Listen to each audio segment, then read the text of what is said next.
दोस्तों एक बहुत ही simple concept yet important NCERT based है और यूपीएससी ने पूछा हुआ है, इसलिए हमें डिस्कस करना जरूरी है। पोल्स पर हमारा वेट ज्यादा क्यों होता है, इक्वेटर पर कम क्यों होता है? इसका बेसिक कारण सबको पता है, रेडियस में डिफरेंस की वजह से।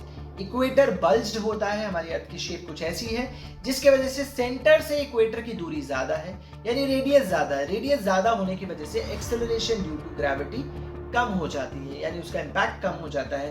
और पोल्स पे वही रेडियस कम है, जिसके वजह से एक्सेलरेशन ड्यू टू ग्रेविटी का इंपैक्ट ज्यादा हो जाता है।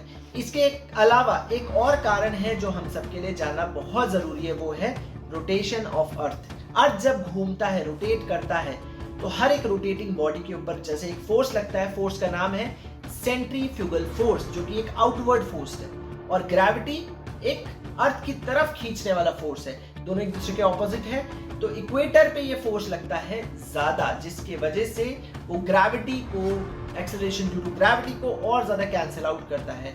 और पोल्स पे ये जो फोर्स है वो कम लगता है, जिसकी वजह से ग्रेविटी पर ये कैंसिल आउट नहीं होता।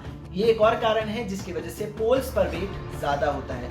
एक क्वेश्चन आप लोगों के लिए कमेंट सेक्शन में लिखना है, जब भी एल्टीट्यूड बढ़ता है, जब हम हिल क्लाइंबिंग करते हैं, तो ऊपर जाने के बाद बॉइलिंग पॉइंट बढ़ता है या कम हो जाता है? इसी तरह की वीडियोस के लिए जुड़े रहिए सिविल एकेडमी के साथ।